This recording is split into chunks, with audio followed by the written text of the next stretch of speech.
Good day, campers. This video is a class on RV water heaters. It's not meant to make you a qualified RV water heater technician, but instead give you basic understanding of how the most common types of RV water heaters operate. Armed with the knowledge, you can decide what you can fix and when to call the experts. Before we get started, a few quick disclaimers. First, I'm not a certified RV tech. I'm just a guy that has lived and learned full-time in an RV for the last 7 years. This video is the product of those 7 years, along with several years following a number of RV forums and several days of additional research. Next, you'll notice I'm reading a script. I'm doing that so that I'm able to pass along all the information that I have and not just rely on my memory. I've put a text note at the beginning of each section for each type of water heater so that you can skip the ones that you're not interested.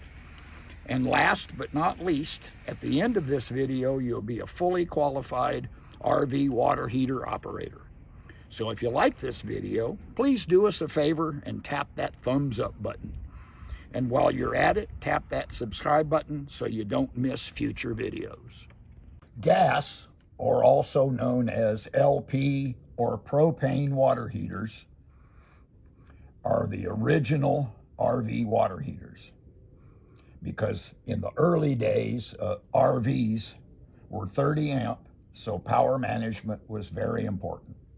For this reason, many 30 amp coaches nowadays also have a propane-only water heater. This is a Suburban gas water heater. The Dometic and the Atwood will be very similar. A quick note here, this plastic clip that holds the door closed will crack over time because of the weather, and if not replaced, will fail and fall off, usually while you're driving down the highway.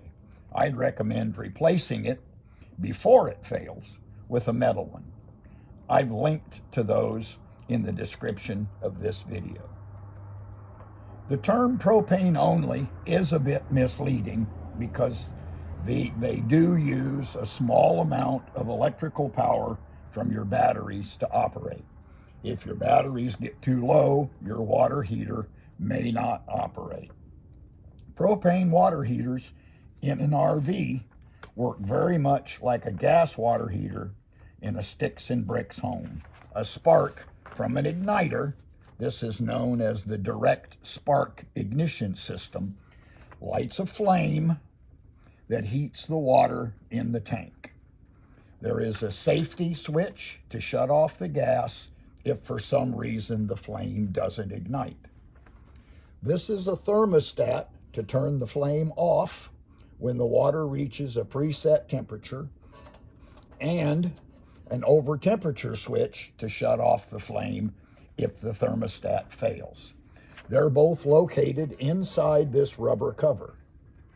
This rubber cover is the same whether the water heater is propane only or dual. The switches are for gas are on this side. You'll also see a little indentation. That's the reset button. That's the first thing you would try in the event that your water heater does not work. I've read places on the internet that the temperature can be adjusted, but I personally have not seen a tank-style RV water heater where the thermostat temp can be adjusted. You can check your owner's manual. There is also an over temp or over pressure switch, pressure valve, in the event that both the thermostat and the over temp switch fail. Propane water heaters can either have an aluminum, which is the Dometic or Atwood, or a steel tank like this one that is a Suburban. The steel tank has an anode rod that protects the tank from minerals in the water.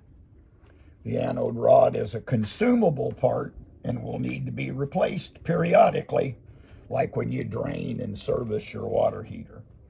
The aluminum tank will have a drain plug in place of the anode rod. You should drain your water heater in between camping trips over the winter, and you should use the bypass switch when you winterize your RV. Be sure to check out my video on how to replace the anode rod. The actual operation, turning it on and off, is typically done from inside the RV one of two ways. Either by means of a mechanical switch and indicator lights, or a tablet like the one control by LCI. This is a typical switch panel. This is the switch to turn on the gas water heater. The switch is lit to indicate you have turned it on. You can see this light marked fault. This is the DSI, which stands for direct spark ignition fault light. It can also be marked DSI, FLT, or DSI fault. It will go out once the flame is lit. If it does not go out, then there's a problem. Because RVs with gas-only water heaters typically don't have a tablet, I'll cover the tablet function in the dual power water heater section. Dual power RV water heaters add a 120 volt heating element, which gives you the option to use shore power to heat your water. The electric side gets as hot as the gas side, but it does heat a little bit slower. If you need a faster reheat time, you can use gas along with electric heat. Like the gas, the electric water heater needs a small amount of battery power to operate the control board. This is a suburban water heater. The Dometic or Atwood will be very similar. RV water heaters can either have an aluminum, Dometic or Atwood, or a steel tank like the Suburban. The steel tank will have an anode rod to protect the tank. The aluminum tank will have a drain plug in place of the anode rod. Whichever one you have will be located here. You should drain the water heater between camping trips over the winter and bypass it when you winterize your RV. Be sure to check out my video on how to replace the anode rod. The electric heating element is located here near the bottom of the tank. The electric heating element uses a thermostat to shut off at the right preset temperature, and an over temperature switch is located in here as well. I've read on the internet that the temperature can be adjusted, but I've not seen a tank style RV water heater with an adjustable thermostat. Check your manual. They are located here behind this rubber cover. This is also a reset button, which is the first thing you can try if for some reason your water heater does not heat. You'll notice that there are two. This is the gas side. This is the electric side. The actual operation, turning it on and off, is typically done from inside the RV one of two ways. Either by the means of mechanical switches and indicator lights, or a tablet like the one control by LCI. In some cases, the electric side is operated by a switch located on the actual water heater itself, and the gas side is operated by a switch panel inside the RV. Some older suburban water heaters had both an inside and outside switch. They both have to be on for the electric element to operate. So you can leave the outside switch on and operate the electric water heater from inside the RV. I covered the switch panel in the previous section on gas water heaters. This is the one control tablet. Other tablets will work in a very similar way. My one control is from 2018, so the newer one control will probably look a little different, but will work very much the same way. The water heater controls are here under monitor panel. You'll notice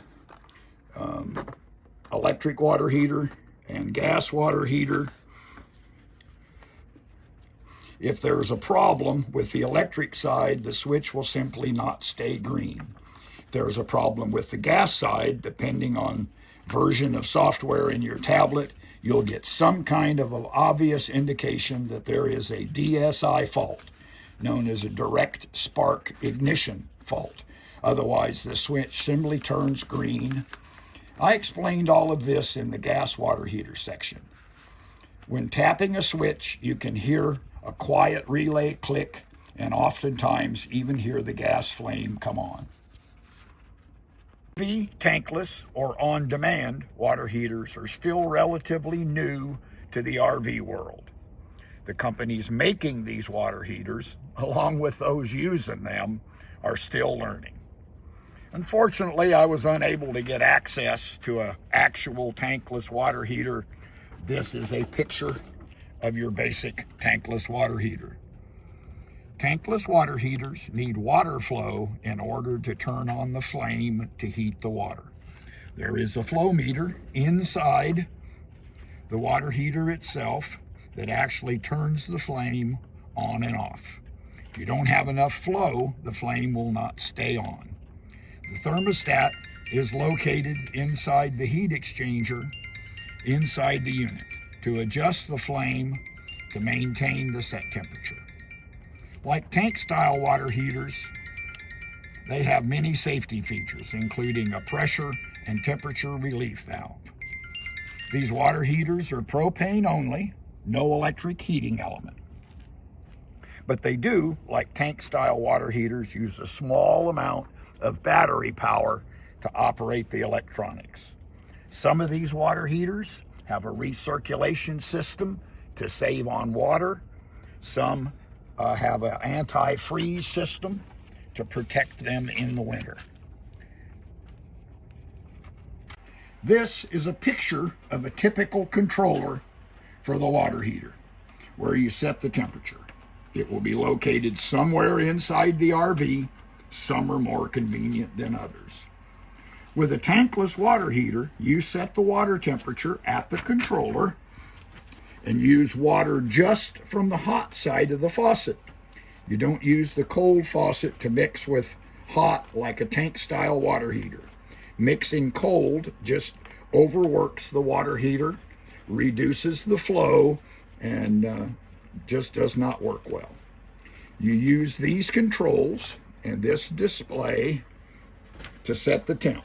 After using it for a few days, you'll figure out what temperature works for you.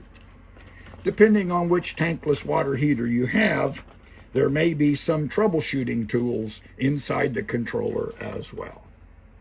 A Motoraid water heater is the same as a traditional tank-style RV water heater, except for the fact that it is connected to the motorhome's coolant system.